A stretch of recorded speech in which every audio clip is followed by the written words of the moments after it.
Boa noite a todos os presentes. Boa noite também aos que nos acompanham de suas residências. Sejam todos bem-vindos e que a paz do Mestre esteja em nós.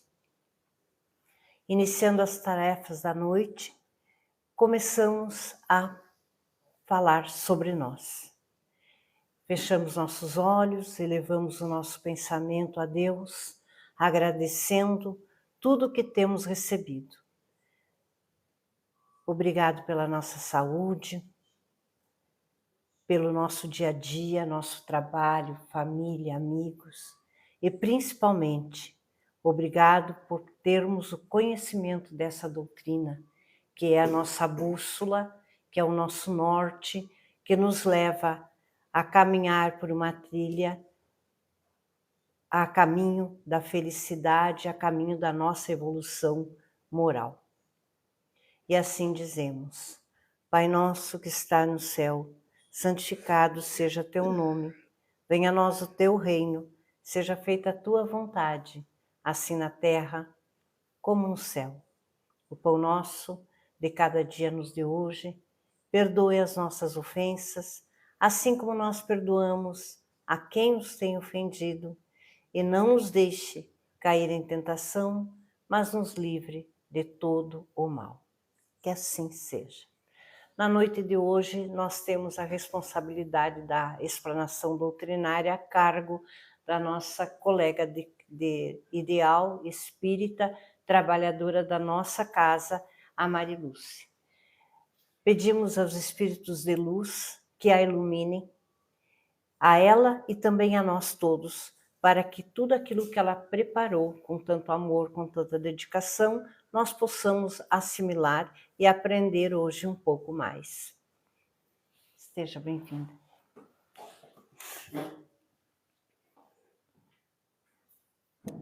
Obrigada, Marisete. Boa noite a todos que estão aqui e boa noite a todos aqueles que estão nos assistindo pelas redes sociais. Que todos sejam bem-vindos a esta casa de amor e carinho e que tudo o que eu aprendi, porque é um aprendizado muito grande, o Livro dos Espíritos. Tudo que eu aprendi, eu consiga passar para vocês com clareza e que vocês possam assimilar e conseguir também levar para casa. Na palestra anterior, eu falei sobre a nossa volta à espiritualidade. E hoje eu retorno com o assunto a volta do espírito à vida terrena, ou seja, o prelúdio da volta.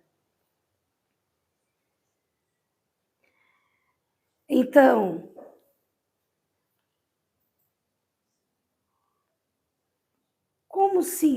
como o espírito sabe a hora de voltar, a hora que ele tem que reencarnar? Será que ele sabe? Será que a gente sabe o dia que a gente vai desencarnar? É a mesma situação. Nós, como espíritos aqui, vivemos pensando que temos que evoluir a cada dia para o dia que desencarnarmos, a gente ir melhor. Assim é o espírito que vai reencarnar. Ele não sabe, mas de uma coisa ele tem certeza. Ele tem que evoluir. E a evolução se dá por meio da reencarnação. E no Livro dos Espíritos, Allan Kardec pergunta aos espíritos assim: os espíritos conhecem a época em que terão de reencarnar? E os espíritos respondem. Eles são bem objetivos nas respostas. Eles apresentem. Como o cego, quando está perto do fogo, ele sente o calor. Eles sabem que deve retomar um corpo. Como sabeis que deveis morrer um dia? Mas ignoram quando isso acontecerá. Eles não sabem o dia. Mas o Espírito sabe, portanto, que isso é uma necessidade do Espírito, assim como morrer é uma necessidade da matéria. O Espírito sabe que existe essa necessidade de reencarnar. Mas será que, diante da prova, o Espírito pode retardar ou abreviar a reencarnação?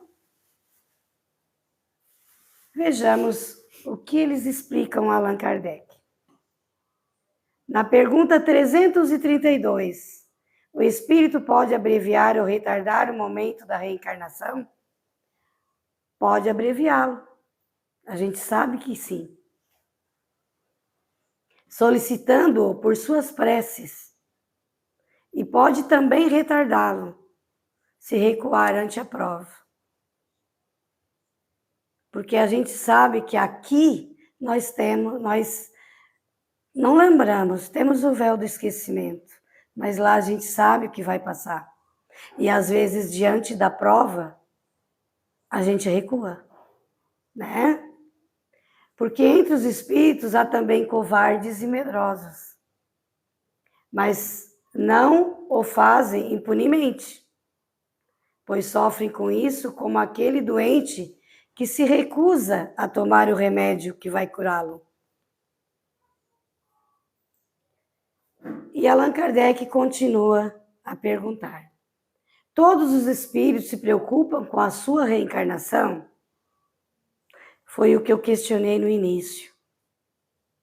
Há uns que pensam nela, querem evoluir, estudam na escola da vida espiritual, porque, na verdade, a nossa vida ela é feita em dois mundos, o espiritual e o físico. E nesses dois mundos há duas escolas, a escola física e a escola espiritual. Na escola espiritual eu estudo para vir e me transformar num ser humano melhor. Na escola física eu aprendo aqui a ser um humano melhor, com a minha moralidade melhor, para eu poder evoluir. E assim a gente vai evoluindo até se transformar em espírito puro. Vai demorar, bastante reencarnação, mas a gente chega lá. Então, a resposta dos espíritos dizem: aos que absolutamente não pensam nela, que nem mesmo compreendem o que é uma reencarnação.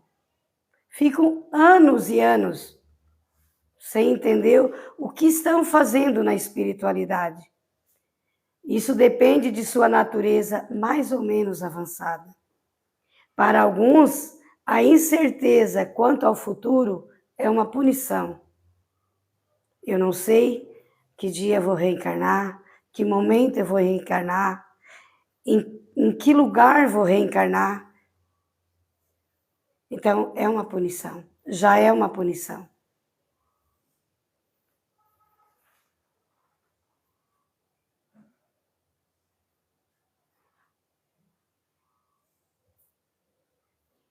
E Kardec continua: hoje, a minha palestra, eu vou falar muito do Livro dos Espíritos, desta parte.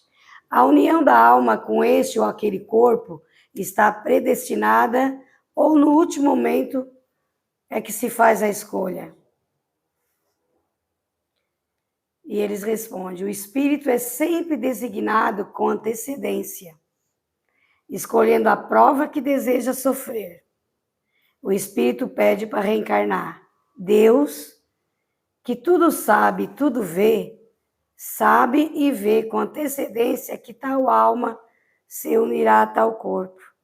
Às vezes a gente não gostaria de estar no lugar que a gente está, mas é necessário que a gente esteja. Neste momento, eu, como Mariluz, baixinha, me incomodei um monte pelo meu tamanho, porque é necessário que eu esteja aqui, desse jeito, né? Para minha aprendizagem. Na família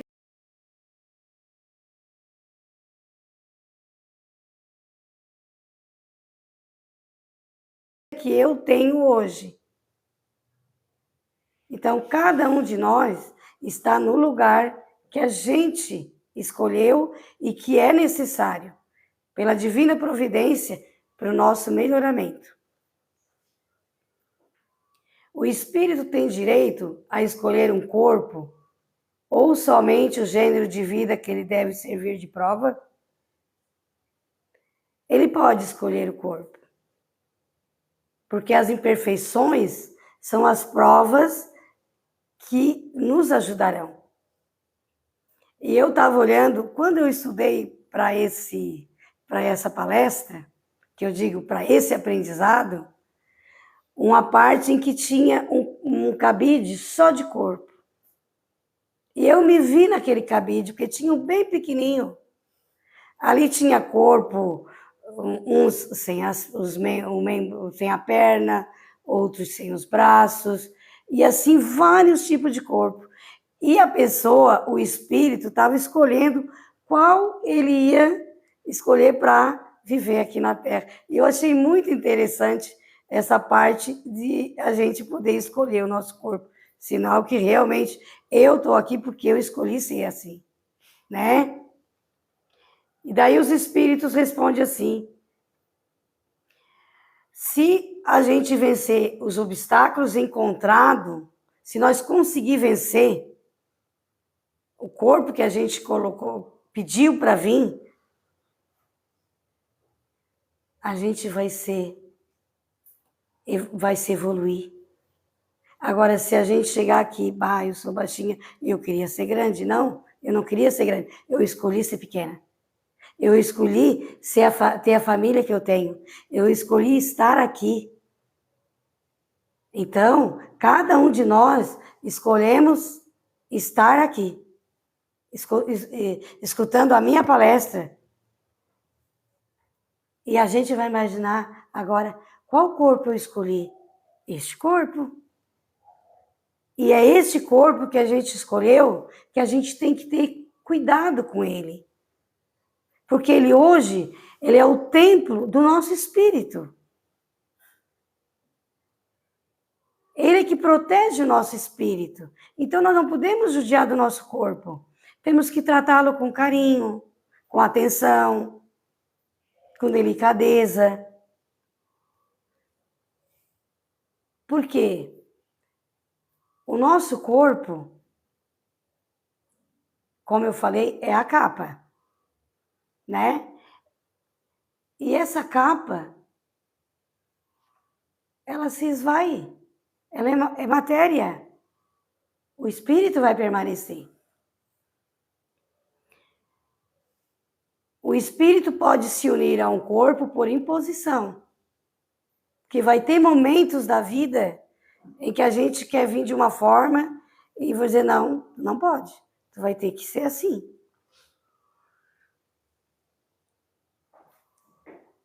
Quando ele não tem discernimento para escolher, Deus, que é a suprema bondade, que sabe nos guiar nas nossas escolhas, nos dará o corpo necessário. O corpo é o precioso recurso que Deus nos concede. E pela sua importância, o corpo deve ser preservado. Mas também não podemos adorar o nosso corpo a tal ponto de estragar o nosso corpo. Nós desprezar o nosso corpo, não. Eu não gosto de mim assim, eu vou fazer um botox, vou ficar melhor. Não, vamos permanecer com o que temos. Foi assim que a gente veio. O corpo é, acima de tudo, o templo vivo e abençoado pelo Espírito. E assim ele deve ser cuidado e, como tanto, respeitado. A doutrina espírita que revive Jesus tem a primazia de oferecer aos seres humanos a feição mais adiantada das coisas espirituais. Para as almas já despertas, é na mudança de posição pela reencarnação que as almas se educam. Se um espírito ocupar todas as reencarnações, posições de destaque, como é que ele vai acumular experiência? Como ele vai evoluir se sempre ele vir rico, um rei, uma rainha? Ele tem que vir de todas as formas para poder evoluir. Aí tem uma pergunta muito interessante. O momento da encarnação é seguido de perturbação semelhante ao que se verifica na desencarnação? Porque quando a gente está perto de desencarnar, está doente na cama, a gente já sabe que está chegando o nosso momento. E a gente está sofrendo porque a gente diz assim, por que eu não fiz tal coisa? Por que eu não amei mais? Por que eu não fui melhor? A gente começa a se questionar. E lá, no momento de reencarnar? E eles respondem, é muito maior ainda. É sobretudo mais longa. Na morte, o espírito sai da escravidão. Ele se liberta. E no nascimento, ele entra na escravidão. E o espírito sabe que entrou na escravidão. Por isso que muitas vezes acontece o aborto instantâneo. Às vezes, aprendizagem para os pais e às vezes a renúncia do espírito. Porque diante do que ele ia enfrentar, ele preferiu não vingar. Mas ele vai ter que retornar novamente para a vida terrena. Quando a gente observa na praia um veleiro, que ele vai indo, e ele vai indo mar adentro, e ele vai ficando pequenininho, e vai até formar só um pontinho. Daí a gente pensa assim, será que ele sumiu?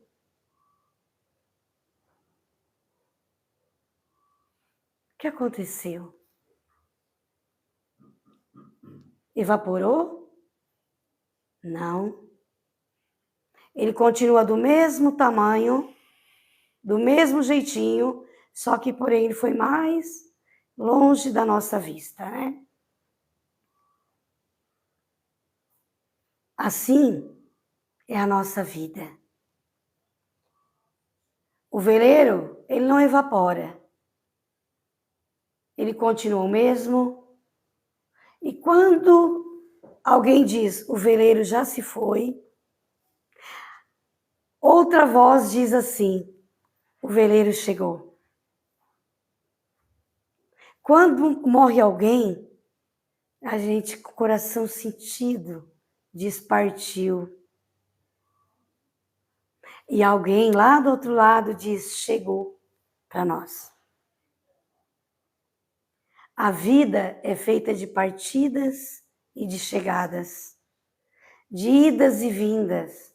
Assim, o que parece para uns ser a partida, para outros a chegada. Um dia partimos do mundo espiritual na direção do mundo físico. No outro, partimos do mundo físico para o mundo espiritual.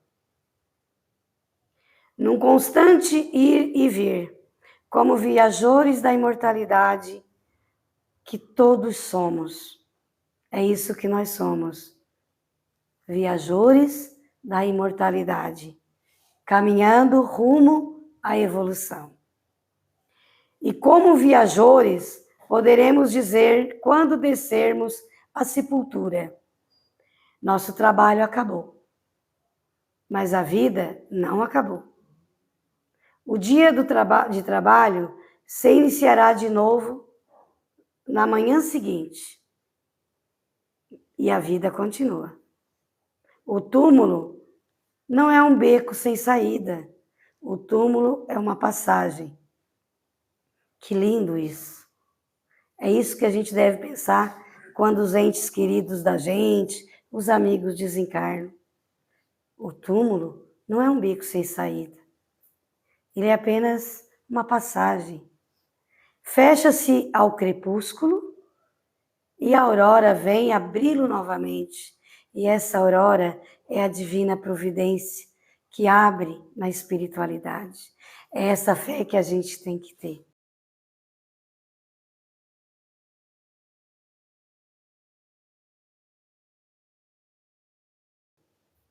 Isso aqui é da Redação Espírita, Reencarnação através dos séculos, de Nair Lacerda. E André Luiz diz assim, para que a gente possa manter a nossa reencarnação, porque nós somos espíritos reencarnados, estamos aqui, encarnados, vivendo a nossa vida aqui, tentando evoluir a cada dia. Ele diz que nós devemos ter saúde e equilíbrio. E para garantir essa saúde e equilíbrio, nós temos que prometer a nós mesmos colocar-nos sob os desígnios de Deus a cada dia através da oração, preservar nossas ideias, não nos culparmos de tudo, dar o melhor que pudermos de nós mesmos, manter o coração e mente saudável com as nossas atitudes e os nossos atos, com inspiração constante do bem, servir a todos os nossos semelhantes com desinteresse, quando estejam ao alcance de nossas forças. Devemos admirar as qualidades nobres daqueles com quem convivemos. Não nos queixarmos e viver trabalhando e estudando, agindo e construindo no próprio burilamento e na própria corrigenda, de tal modo que não sejamos capazes nunca de encontrar falhas e erros possíveis nos outros. Então, devemos sempre nos preocupar com a gente mesmo e não nos erros dos outros. Uma boa noite a todos e que Deus abençoe e tenhamos uma boa semana.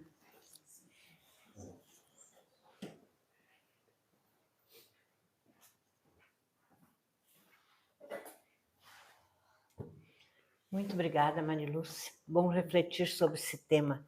Nós nos preocupamos tanto com o depois deste momento que estamos encarnados, mas nunca pensamos, ou raramente pensamos, na nossa vinda ao planeta, né? Então, seguimos a nossa noite de hoje. Nesse momento, nós vamos pedir por todos, fazer nossa caridade e pedir por todos aqueles que nos são queridos. Os nossos familiares, nossos amigos, os nossos vizinhos, os nossos colegas de trabalho, aquelas pessoas que estão nas ruas, passando por dificuldades, aqueles que são devedores da justiça, que estão também cumprindo o seu tempo. Que todos sejam amparados pela bondade divina.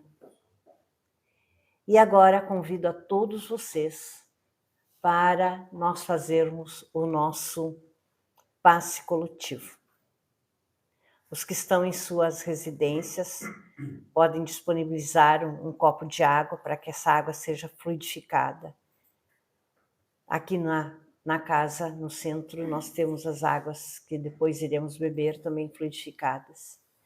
Então, convido a todos que fechem seus olhos, elevem seu pensamento, agradecidos a Deus, nosso Criador, a Jesus, nosso guia e mestre, a espiritualidade benfeitora que nos ampara e que neste momento está junto de nós, derramando as energias necessárias para cada um de nós dentro das nossas necessidades.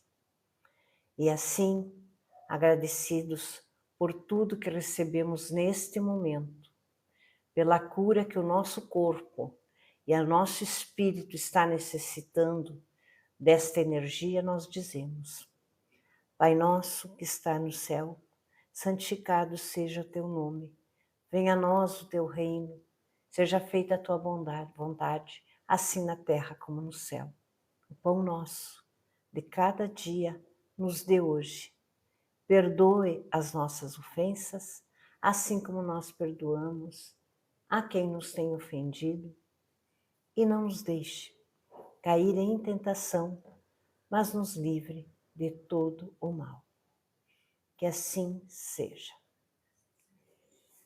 Tenhamos um ótimo domingo, uma semana amparada pela espiritualidade benfeitora e até o próximo sábado. Vão em paz.